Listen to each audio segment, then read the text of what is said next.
Hello guys, and welcome back to my YouTube channel. For those of you coming here for the first time, my name still remains Iriwande, okay? And welcome.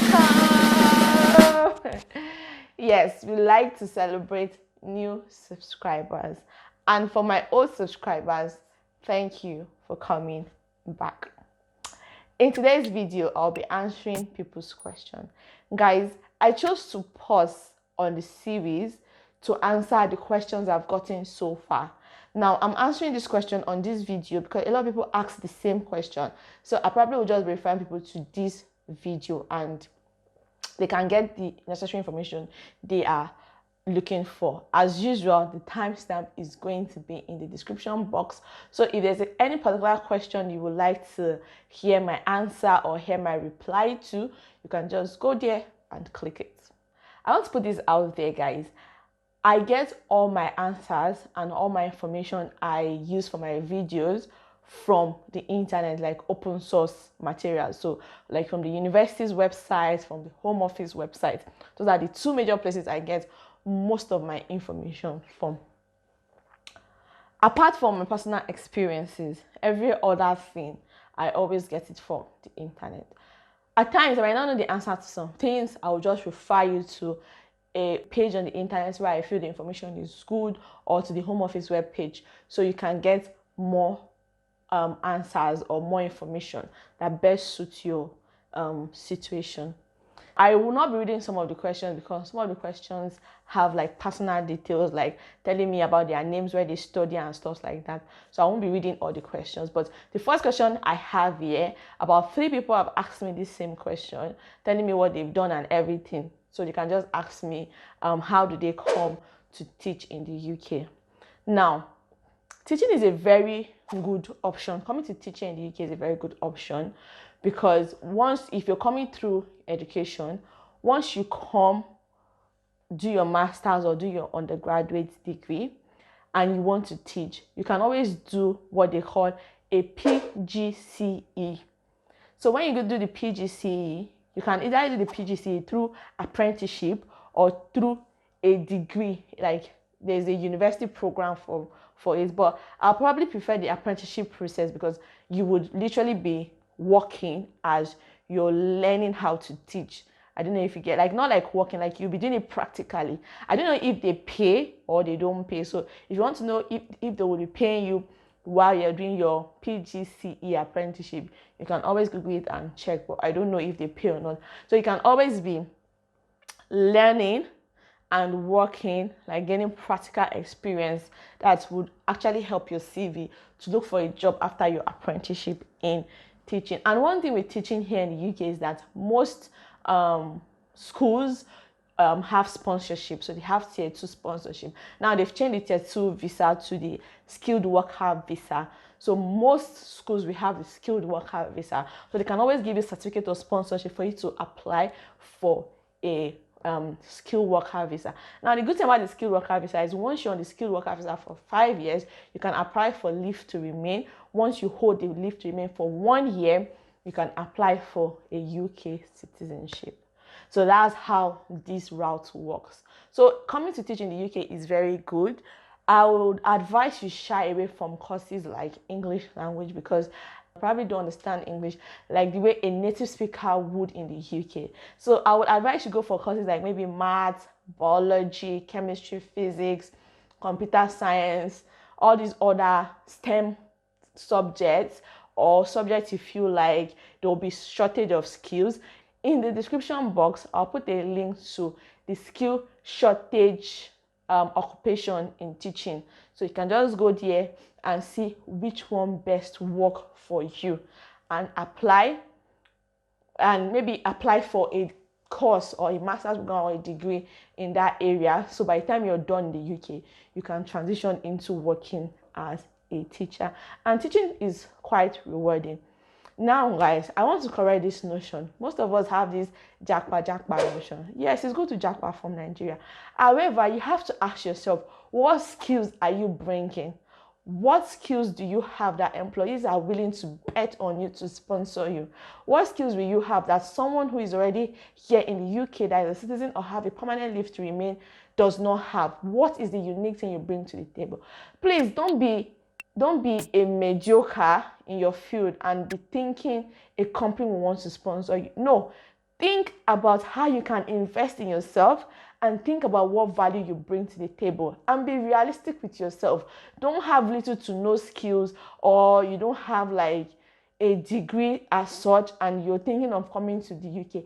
Even if you jackpot and come to the UK, there's a tendency you would really struggle here in the UK, because the UK is built in a way where you can't just be a mediocre and you think you will survive.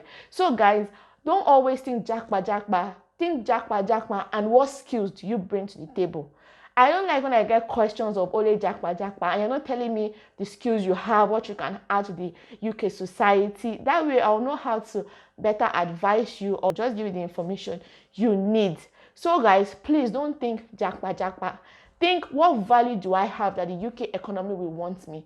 What value do I have to sell? How is my time valuable to an employee that they want to sponsor me to come? Because sponsorship is quite expensive. So guys, as you think jackpot, also ask yourself, will companies bet on me?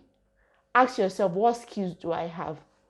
I had a question this morning about someone asking me if she has to do NYSC before coming to study here in the UK. No, you don't need NYSC to come study here in the UK. I know people who did their master's degree, who have gone on to do PhD degrees, and who probably have transitioned into work here in the UK that did not serve. I mean, if you're coming to do your second degree here in the UK and you don't intend on going back to Nigeria, you intend on adding value and impacting the economy here in the UK, you really don't need to think about NYSC. The only thing you might need NYSC for is if you need to prove to some extent that you have like maybe work experience. So if you want that 1 year of work experience before coming for your master's degree. So for instance, if you finish your postgraduate degree and you think, oh, let me work for 1 year to get a feel of what the corporate world is, if I really want to continue in my field where I would like to do my master's degree in, and then you want to use your NYSC year to work before you come do your master's, fine. To say you need a discharge certificate from NYSC to come to your master's is a big lie. You don't need it.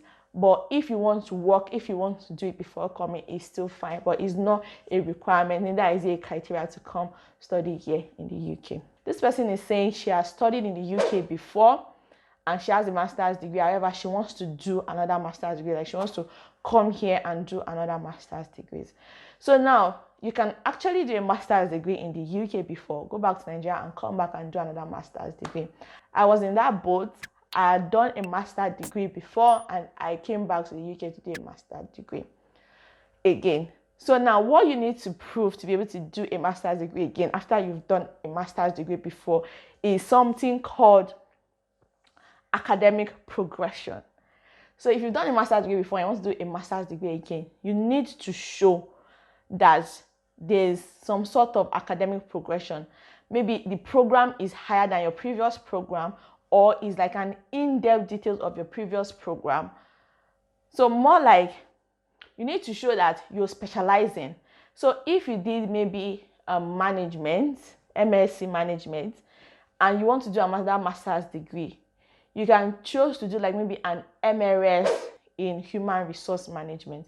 So human resource management is like a specialization from MSc management in general. So you want to do something like an MRS or an MPhil. You don't want to do like an MSc again. So I'll advise you go for MRS or MPhil in a field related to your first master's degree, but just deeper. So for instance, I said if you have MSc management, you could do an MPhil in human resource or an MPhil or an MRS in human resource, something like that. So just choose something that would go deeper into that course to show career progression. And if you studied here before in the UK for your undergrad, you have to show career progression if you're doing a master's degree, or you show career progression if you're doing a PhD degree. So even if you studied your first degree here in the UK and you want to do a second degree and the Home Office is not convinced that there's some sort of career progression or academic progression there, they will still deny your visa. So you want to show that there's a correlation between your first degree, your second degree, and maybe your PhD degree, or there's correlation between your first undergrad and your second undergrad, or your first master's and your second master's. So you want to show career progression. Okay, now, so this person asking me, what next after your 2 years of post-study visa in the UK? Now, I have a video where I detailed what the post-study visa is. So if you don't know, I would advise you to go watch that video. Now, the 2 years post-study visa is for postgraduate students or undergrad students or master students to look for a job that can sponsor them. So it's just, the post-study visa is just to buy you time in the UK.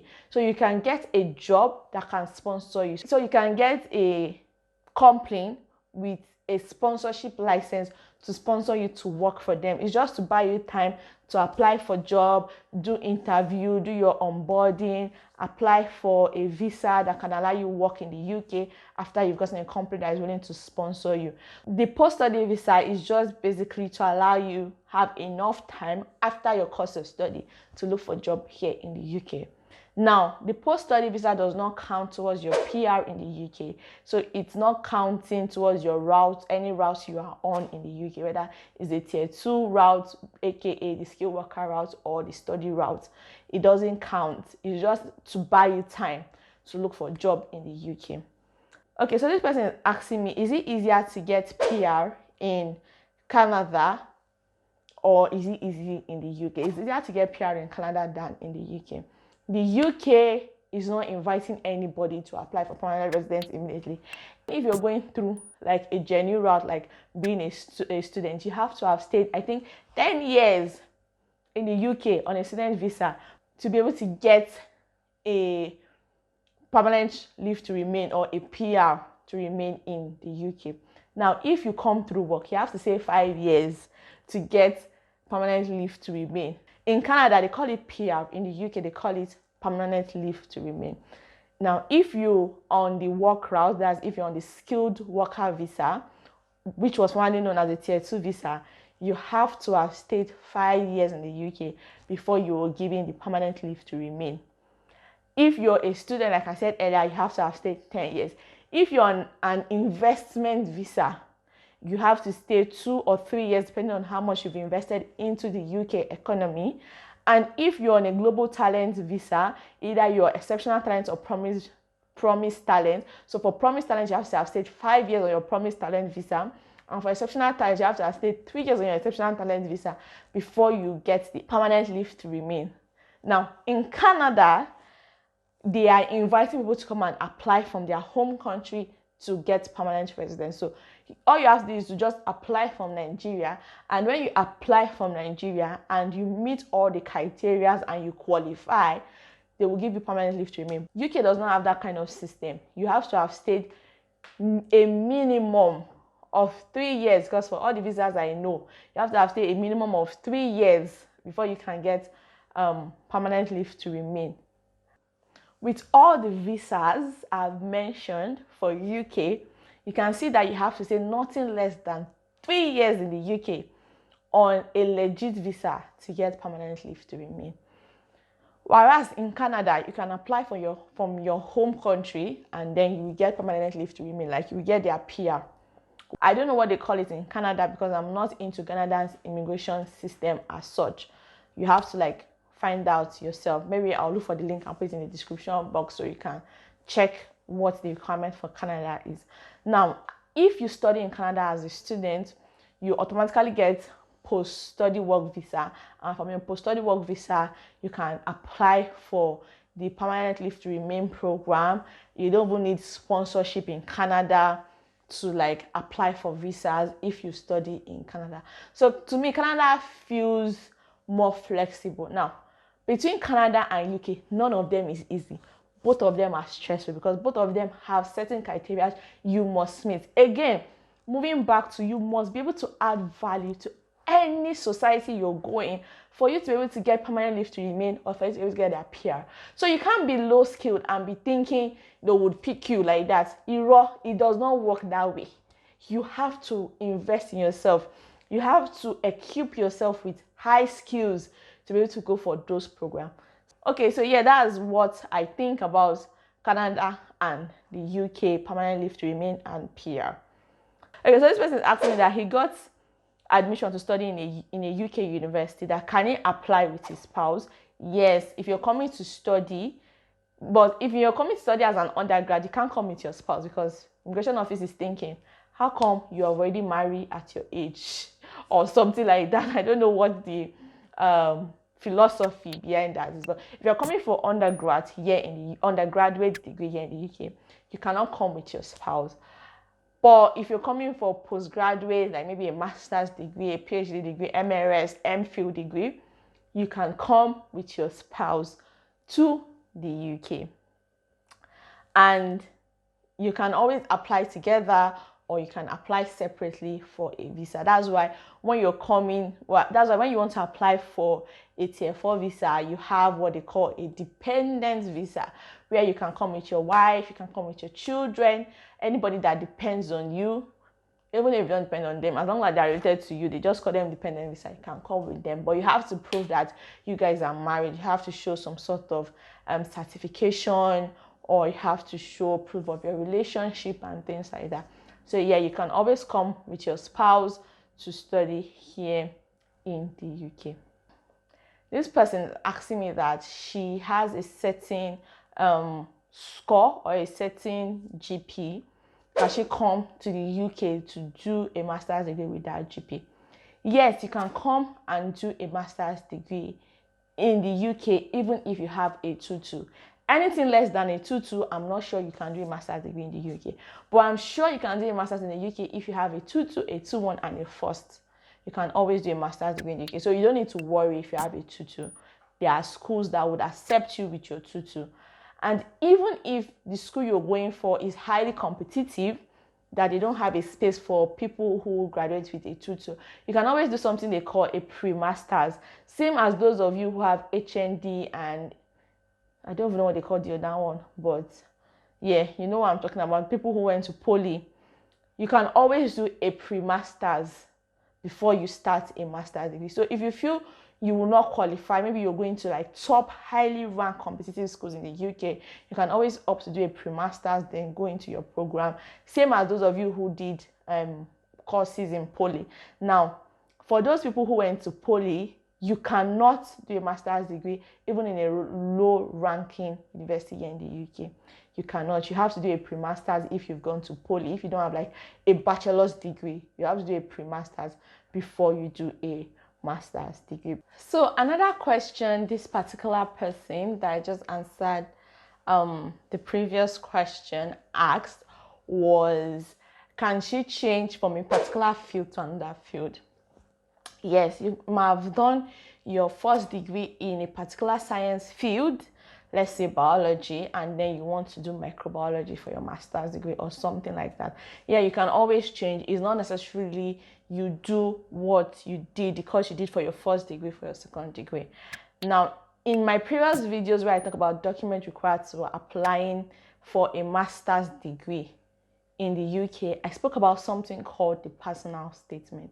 That in that personal statement, you can convince the admission officer that the skills you've gotten in, let's say, biology are probably somewhat relevant in microbiology, and talk about maybe your work experience that you think will help you excel in microbiology and add to the program overall. Now, if you want to know more about that, please, I would link that video up. You can go and watch it. Yes, you can move from a particular degree to another degree as long as you can write a good personal statement and articulating why you should move and the skills you have and all of those. Now, I get this question a lot. Can international students apply for loans here in the UK? Like maybe you're coming, you've gotten admission. No, international students cannot apply for loans here in the UK. You're not entitled to student loans. You're not even entitled to benefit. You're not entitled to funding here in the UK apart from scholarships. So please, don't think you would get admission and then you apply for loan here in the UK or something. It doesn't work that way, because come think about it. Someone is coming to your country for the first time to study, and person is just going to stay 1 year. How do you intend to pay for the loan? It's not possible now. Like, it's not just possible. Like, you cannot apply for loan, or you cannot apply for student loan or finance or benefit or whatever in the UK. You're not entitled to it as an international student. You're just coming here for 1 year, max 3 years, and you're not going to be working. You're going to be studying, because international students are only entitled to 20 hours of work time, like 20 hours in a week to work. So no, they can't give you loan to come and study in the UK. Maybe Nigerian banks will probably give you loan, or cooperatives in Nigeria could give you loan. But say UK organizations, no, apart from scholarships, they don't. Now, someone asked me, how can she get a passport in Nigeria? To be honest, I don't know the process of getting a passport in Nigeria. All I know is just go to the nearest immigration office in Nigeria and apply, because I don't even know how much a passport costs. It has been long I did my own. Mine is going to even expire like in August. So I did my own like 6 years ago. So I really don't know how to get international passports in Nigeria. So guys, this is what I was saying, that I get my information from open source. I've not seen anywhere. People say you can do it online. A lot of people who did it online did not get. A lot of people who even did it physically did not get. Well, you guys know how Nigeria is. I don't know how you can get international passports in Nigeria. Yeah. So, okay. So someone asked me that, do I review personal statements, CV? No, I don't do all of those. Like I said, the only thing I do, to be honest, is just to help you guys read documents, streamline the document, explain it here on YouTube, or simplify it as infographics and post it on my Instagram handle. So no, I don't review CVs. I don't help with personal statement. I do not help with admission application. I do not help people look for tier 2 jobs.